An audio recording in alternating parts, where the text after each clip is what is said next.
Bonjour à tous. Nos cœurs ont été ouverts par la louange. On a célébré notre Dieu infiniment grand. Et puis on a vu sa splendeur. Et je vous propose de prier avant le message. Seigneur, que les cœurs soient bien disposés à l'écoute de ta parole. Que chacun désire la mettre en pratique. Bénis ces moments où tu parles à ton peuple pour l'instruire, l'exhorter, le corriger. Et que ce texte encore ce matin nous enseigne fortement. Amen.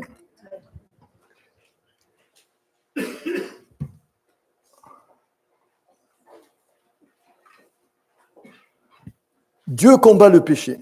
Introduction. Même les non-chrétiens connaissent cette expression, les trompettes de Jéricho. Mais peut-être qu'ils n'en connaissent pas le contexte. Alors, conduit par Josué, le peuple d'Israël vient de poser les pieds dans la terre promise, après avoir cheminé, erré pendant 40 ans dans le désert. Et le premier obstacle qu'il rencontre est la ville fortifiée de Jéricho. Et le plan d'attaque édicté par l'Éternel est un petit peu bizarre. Pendant 6 jours, le peuple, l'arche d'alliance, les prêtres et les 7 trompettes font une fois le tour de la ville. Et le 7e jour, même topo, sauf qu'on fait 7 fois le tour de la ville. Et là, on n'est plus dans le silence, on hurle à la fin du 7e tour et les murailles de Jéricho s'effondrent. La ville est conquise, sans perte humaine du côté des Hébreux. Rahab, l'habitante de Jéricho, la cananéenne, la païenne, mais qui s'est tournée vers Dieu en cachant les espions envoyés par Josué, est sauvée, incorporée dans le peuple d'Israël, et elle deviendra une ancêtre de Jésus-Christ. Et la ville de Jéricho, donc, dont les murailles se sont détruites, étant vouée à l'interdit par l'Éternel, toute la population est tuée, aucun butin n'est pris, ni l'or, ni l'argent, ni le bronze, ni le fer. Ils sont mis dans le sanctuaire de Dieu. Magnifique victoire. Dieu a triomphé. Israël a été obéissant et la parole divine est accomplie. Josué 6,2 avait dit « Regarde, je livre entre tes mains Jéricho et son roi, ainsi que ses vaillants soldats. » Alors pourquoi dans le texte de ce matin, rien ne va plus? Que s'est-il passé? On va suivre ce petit plan. Plus dure sera la chute, 1 à 13, la culpabilité d'Akan, 14 à 23, le jugement d'Akan, 24 à 26, application et conclusion. Plus dure sera la chute. On va lire Josué 7 à partir du verset 1. Josué 7, 1. C'est juste après Deutéronome.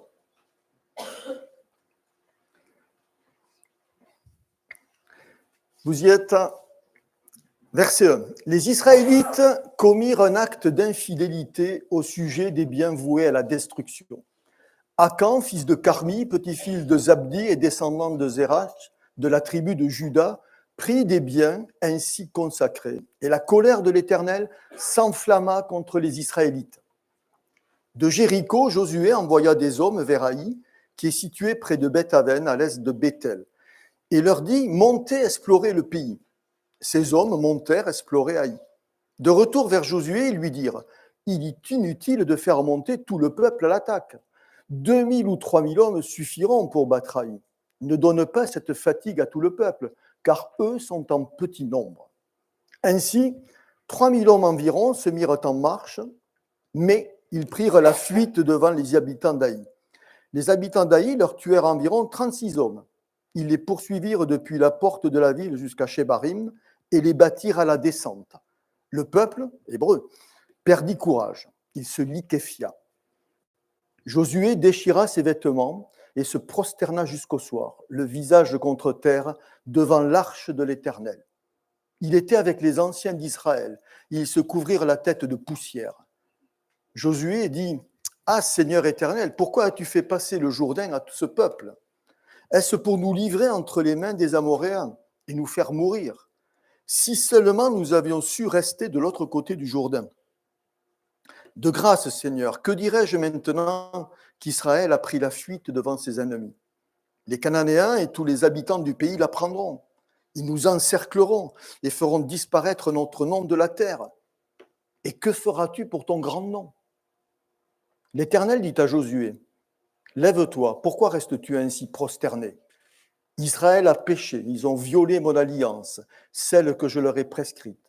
Ils ont pris des biens voués à la destruction, ils les ont volés et ont menti, et ils les ont cachés parmi leurs affaires. Ainsi, les Israélites ne peuvent plus résister à leurs ennemis. Ils prendront la fuite devant eux, car ils sont sous une menace de destruction. Je ne serai plus avec vous si vous n'éliminez pas l'objet voué à la destruction du milieu de vous. Lève-toi, consacre le peuple.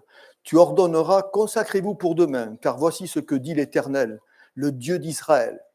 Il y a un objet voué à la destruction au milieu de toi, Israël. Tu ne pourras plus résister à tes ennemis jusqu'à ce que vous l'ayez enlevé du milieu de vous. Fin de la lecture de Dieu. Après la victoire, la défaite. Souvent, le succès nous monte à la tête. On se pense trop fort. Jéricho a été conquise, la suite va être facile. Malheureusement, il y a un gros problème pour la prise de la deuxième ville. Pourtant, Dieu avait promis qu'ils allaient posséder ce territoire. Dès le premier chapitre de Josué, dans les versets 3 et 6, il est dit « Tout lieu que foulera la plante de votre pied, je vous le donne. » C'était la promesse que la terre promise serait conquise. Personne ne pourra te résister, il avait dit à Josué. Je ne te délaisserai pas, je ne t'abandonnerai pas. Donc la promesse était claire. Le problème, c'est que lors de l'attaque de Jéricho, tout le peuple était engagé. Les espions disent que pour conquérir Haï, il n'y a aucun danger. Pas la peine de mobiliser toute l'armée. Laissons la majorité des forces au repos. En gros, ça va être du gâteau, une promenade de santé. 4 erreurs successives. Première erreur, Haï a 12 000 habitants. Mais Israël est tellement confiant qu'avec 3 000 hommes de guerre, ça va être suffisant. Première erreur bis, Josué ne consulte pas l'Éternel. Et pourtant, pour ceux qui se rappellent, à la fin du chapitre 5, l'Éternel des armées, avant la bataille, était venu de Jéricho. Deuxième erreur, Josué ne prie pas, n'en appelle pas à Dieu. Et vous avez compris que dans la bataille de Jéricho, c'est Dieu qui a tout fait. Troisième erreur, l'arche d'alliance, représentant la présence de Dieu, ne fait pas partie du combat pour aller conquérir Haï. Et la quatrième erreur, c'est qu'après la victoire super facile sur Jéricho, par excès de confiance, on laisse Dieu de côté, pensant qu'on n'a plus besoin de lui et que nos propres forces sont suffisantes. Pas de prière, pas d'adoration, pas de consultation. Que croyons-nous pouvoir faire si nous ne suivons pas la volonté de Dieu? Et malheureusement, combien de fois oublions-nous de consulter Dieu avant de prendre des décisions, pensant que nous sommes en maîtrise totale, étant dans la fausse certitude d'accomplir sa volonté. En toute situation, frères et sœurs, tournons nos regards vers l'Éternel. C'est de lui que dépend le succès des entreprises humaines. J'aime beaucoup Proverbe 16, versets 1 à 3. Les projets que forme le cœur dépendent de l'homme. C'est parfait. Mais la réponse que donne la bouche vient de l'Éternel. Et puis, fin du verset 3, recommande à l'Éternel tes œuvres et tes projets réussiront. Dans le texte que j'ai lu, au verset 5, on voit que les habitants d'Haï leur tuèrent donc environ 36 hommes. C'est la déroute. Haï, 36 morts, alors que Jéricho, Combien de morts? 0. Donc, débandade totale, morale en baisse, et le texte nous dit que le peuple hébreu s'est liquéfié. Au verset 7, on voit que Josué est un petit peu déboussolé, il est perdu. Seigneur éternel, pourquoi as-tu fait passer le Jourdain à ce peuple? Il commence à regretter le désert. Et ça m'a rappelé la déclaration d'Adam à l'Éternel après la chute. Qu'est-ce que dit Adam? Il dit, mais la femme que tu as mise auprès de moi m'a donné de l'arbre et j'en ai mangé. C'est-à-dire, c'est la faute de l'Éternel. C'est pas ma faute. Josué, même là, il tente de titiller l'orgueil de Dieu. Il lui dit, mais tu te rends compte, tous ces peuples vont nous écraser. Ils vont nous vaincre. Que feras-tu pour ton grand nom? Il s'inquiète pour la gloire de Dieu, c'est bien. En fait, Josué pense là que la volonté de Dieu est de juger Israël, que sa souveraineté s'exprime. Et Josué et les anciens n'ont absolument pas conscience que la cause de l'échec vient de l'intérieur du peuple.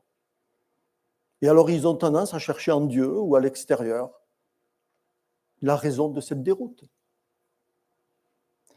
Et dans les versets 7 et 9, la prière de Josué, c'est un moyen de se replacer dans la présence de Dieu, d'essayer d'écouter sa volonté et de comprendre ce qu'il attend du peuple. Et Dieu va être clair.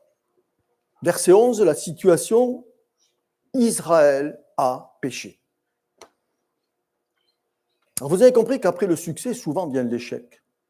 Et le péché est, la plupart du temps, au cœur de cet échec.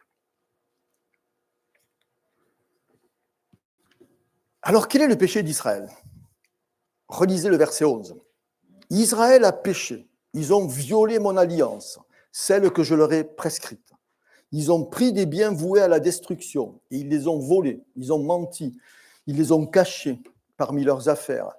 Alors les Israélites ne peuvent plus résister à leur ennemi, d'où la défaite à Haï. Ils prendront la fuite devant eux, car ils sont tous sous une menace de destruction. Je ne serai plus avec vous si vous n'éliminez pas l'objet voué à la destruction du milieu de vous. Alors, qui est Akan, qui est ce fameux coupable dont nous apprenons la généalogie au verset 1? C'est un descendant de Zérak. Zérak, c'est le frère jumeau de Péretz. Alors, je sais bien que beaucoup de ça ne disent pas grand-chose, mais c'est le fils de Juda et de Tamar, sa belle-fille. Si vous voulez avoir l'histoire, lisez Genèse 38. Et malgré l'ordre de Dieu, Akan s'est accaparé ces éléments, ces trésors interdits. Alors pourquoi c'est que Dieu il a tendance à vouer à l'interdit des choses? C'est que dans la loi, les prémices étaient réservées à Dieu. Les premiers fruits, les premières gerbes, les premières récoltes. Ici, ce qui est réservé à Dieu, c'est le premier butin de la conquête de la terre promise, Jéricho. Et Dieu se le réserve comme prémisse pour signifier au peuple que dorénavant, il accordera au peuple cette terre qu'il leur a promise. Et Akan n'a pas voulu entendre, n'a pas voulu respecter l'interdit. Il prend ainsi sur lui la malédiction de ces choses que Dieu avait maudites. Josué 6, 18, 19, dans le chapitre précédent, « Abstenez-vous absolument des choses maudites, de peur que vous ne soyez maudits, en prenant la chose maudite et en faisant du camp d'Israël une malédiction de détresse. » C'était clair. Et cette violation de l'interdit faisait peser donc une malédiction sur tout le camp d'Israël. Alors on va voir comment c'est que la désignation du coupable s'est faite. Je vous propose de lire à partir du verset 14 jusqu'à 23. Vous vous approcherez le matin par tribu, et la tribu que désignera l'Éternel s'approchera clan par clan. Le clan que désignera l'Éternel s'approchera famille par famille. Puis la famille que désignera l'Éternel s'approchera homme par homme. Celui qui sera désigné comme ayant pris des biens voués à la destruction sera brûlé au feu, lui et tout ce qui lui appartient, pour avoir violé l'alliance de l'Éternel et commis un acte odieux en Israël. Josué se leva de bon matin, il fit approcher Israël par tribu, et la tribu de Juda fut désignée. Il fit approcher les clans de Juda, et le clan de Zérach fut désigné.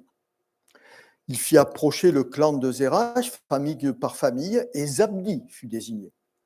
Il fit approcher la famille de Zabdi, homme par homme, et Akan, fils de Carmi, petit-fils de Zabdi, descendant de Zérach, de la tribu de Juda, fut désigné. Josué dit à Akan, « Mon fils donne gloire à l'Éternel, le Dieu d'Israël, et rends-lui hommage. Dis-moi donc ce que tu as fait, ne me le cache pas. » Akan répondit à Josué, « Il est vrai que j'ai péché contre l'Éternel, le Dieu d'Israël, et voici ce que j'ai fait. J'ai vu dans le butin un beau manteau de Shinéar. » Alors, le beau manteau de Shinéar, ce n'est pas une marque fashion. Ça veut dire simplement que c'était un manteau qui venait de la Chaldée, et dont Shinéar, c'était la région qui était entre Babylone et Our. Et Our, c'était la ville d'où est parti Abraham pour aller vers la terre promise. Donc, il a vu ce magnifique manteau, 200 pièces d'argent, un lingot d'or de près de 600 grammes. J'en ai eu envie, je les ai pris.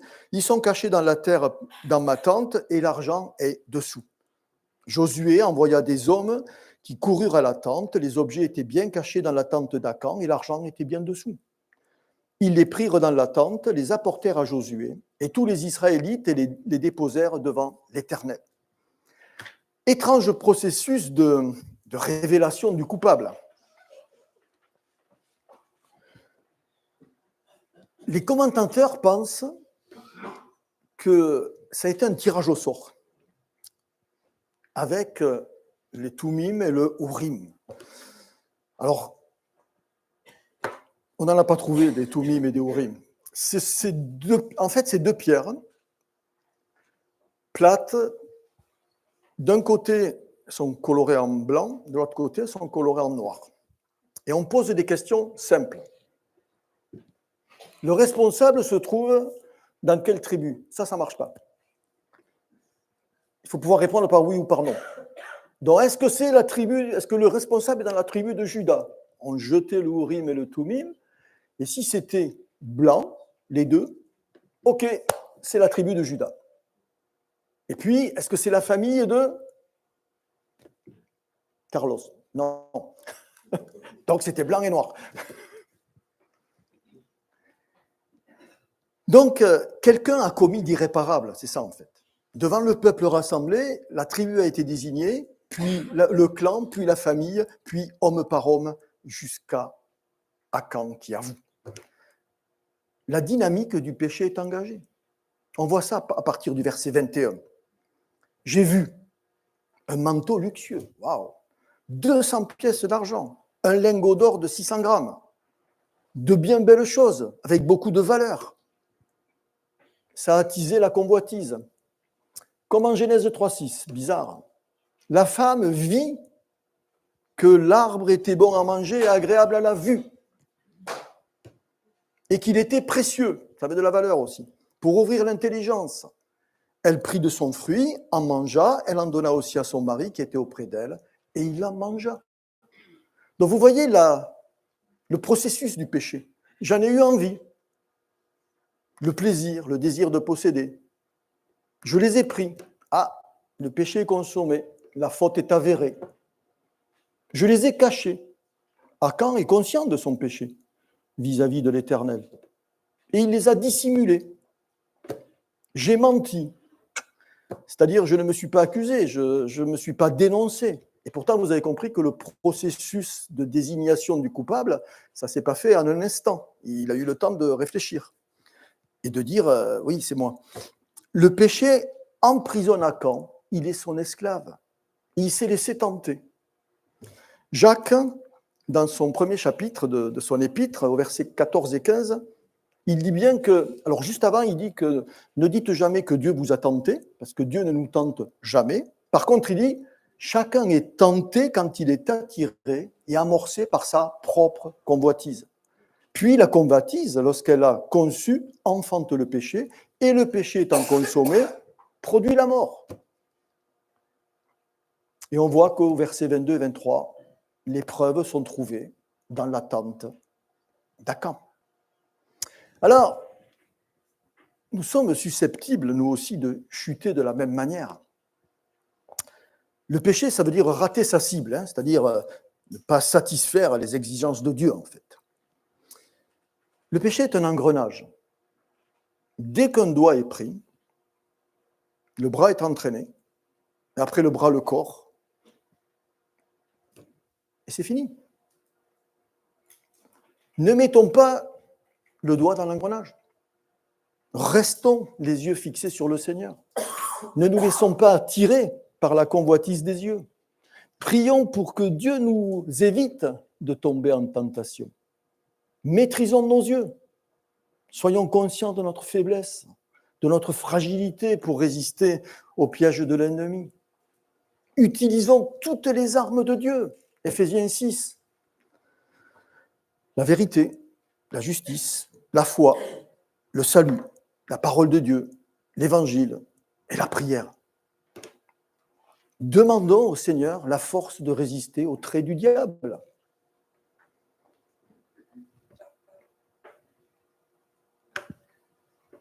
Lisons les 3 derniers versets qui va nous exprimer le jugement d'Akan.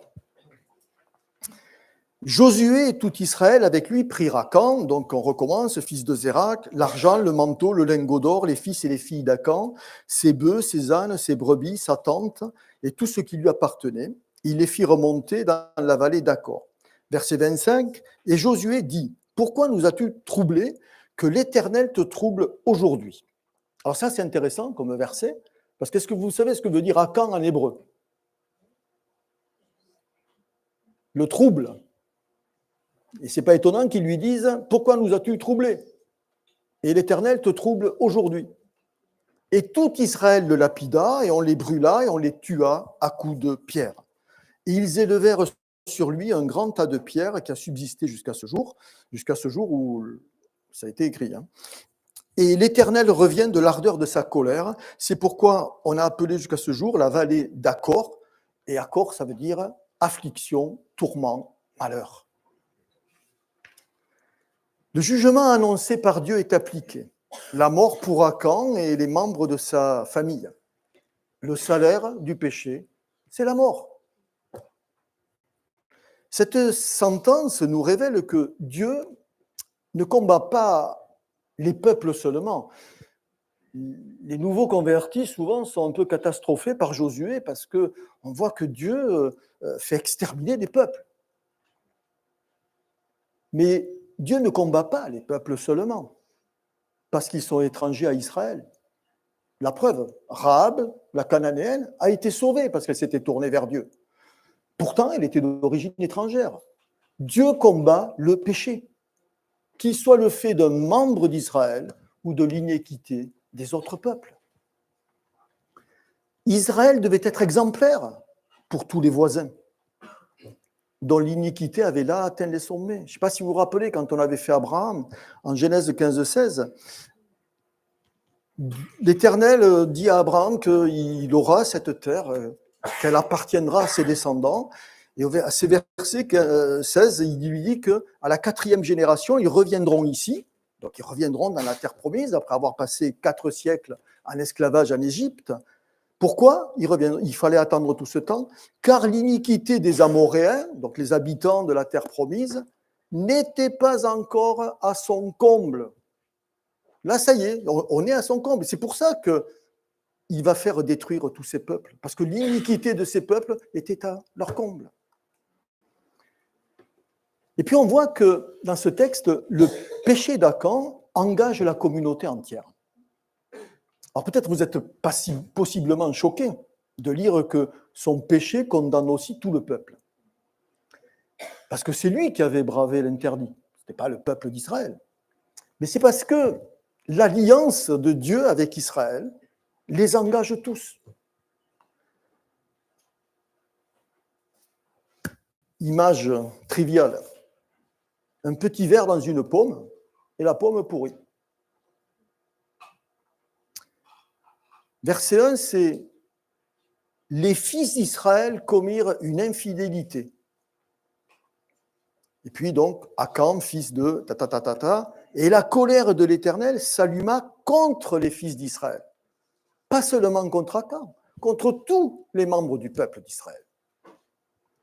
La solidarité dans la responsabilité de la faute commise repose sur la nature de la consécration du peuple à Dieu dans l'ancienne économie. Dieu percevait Israël comme un tout, comme une entité, comme son peuple, avec lequel il avait scellé une alliance. Et c'est pourquoi la colère de Dieu ne pourra s'éteindre que par la mort du responsable et la destruction des choses qui avaient été cachées, volées. Il fallait donc que l'interdit soit détruit dans la communauté. C'est une sorte d'acte de purification et d'expiation. Alors le jugement peut nous paraître sévère, mais il est à la hauteur de l'infidélité commise par rapport à Dieu. Au verset 15, l'Éternel avait bien précisé, celui qui sera désigné comme ayant pris des biens voués à la destruction sera brûlé au feu, lui et tout ce qui lui appartient, pour avoir violé l'alliance de l'Éternel et commis un acte odieux en Israël. Comme les peuples voués à l'interdit étaient tués, brûlés pour leur abomination, de la même manière, ce texte nous dit que l'Israélite qui avait commis une importante iniquité subissait le même sort.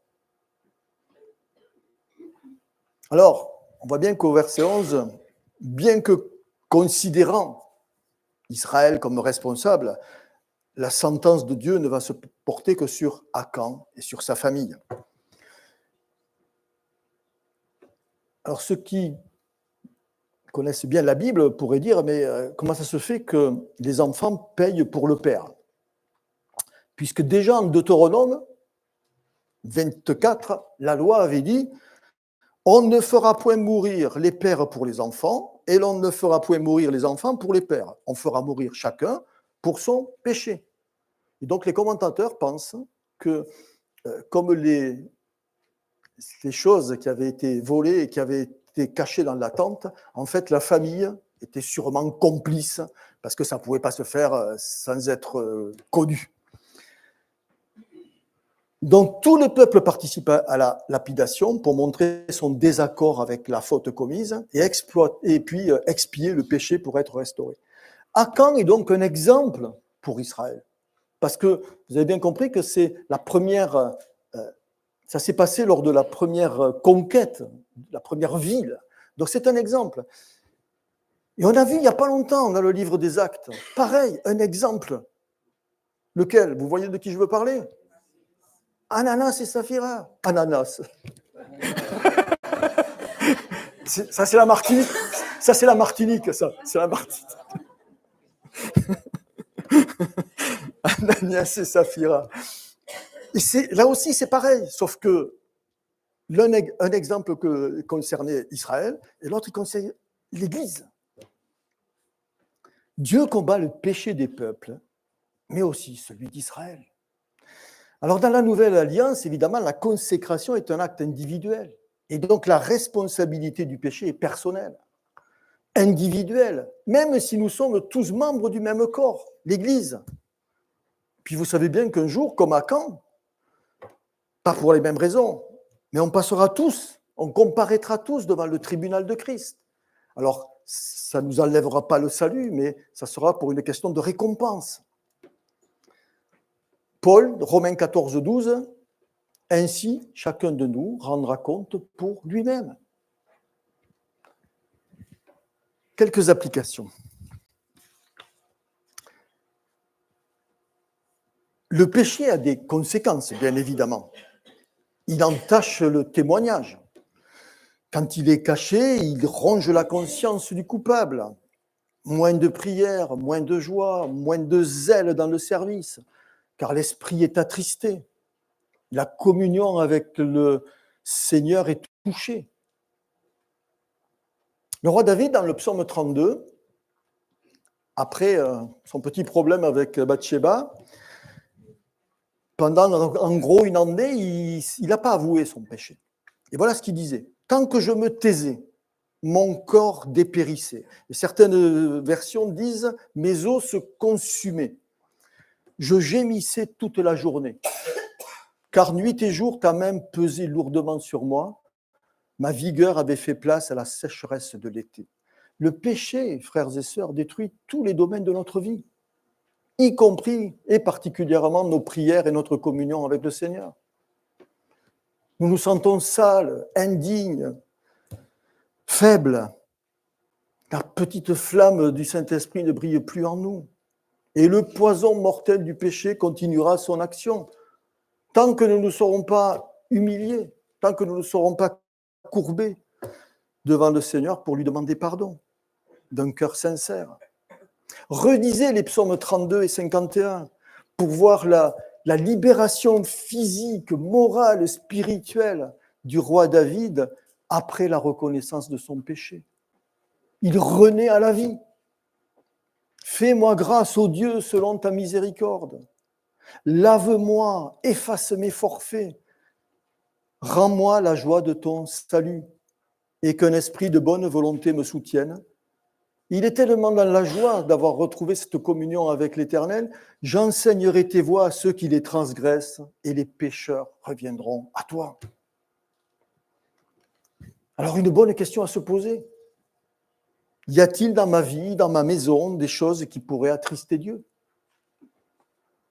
Alors, certes, nous n'avons pas pris le manteau, ni le lingot, ni les pièces, mais nous vivons dans l'orgueil, la calomnie, les critiques destructrices, le manque de pardon, l'absence d'amour fraternel, l'attirance pour le monde, le manque des fruits de l'esprit, et je vous laisse bien d'autres choses.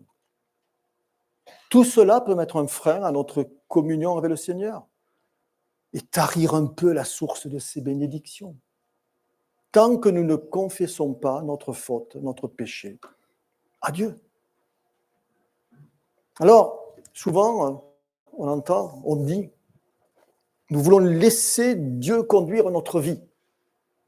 Sauf que nous restons avec les mains bien agrippées au volant. Et si nous sommes sincères, si nous voulons lui obéir, lâchez le volant. Alors, c'est qu'une image spirituelle.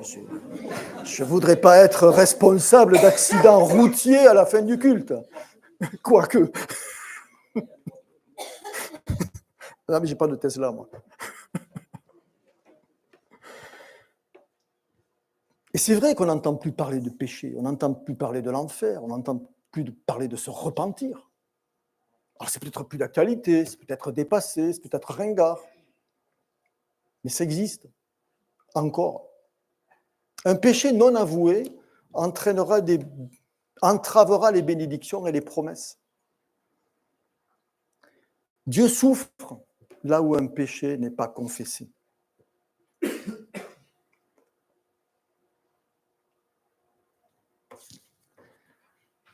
N'aimez pas le monde, 1 Jean 2, 15, 17. N'aimez pas le monde ni les choses qui sont dans le monde. Si quelqu'un aime le monde, l'amour du Père n'est point en lui.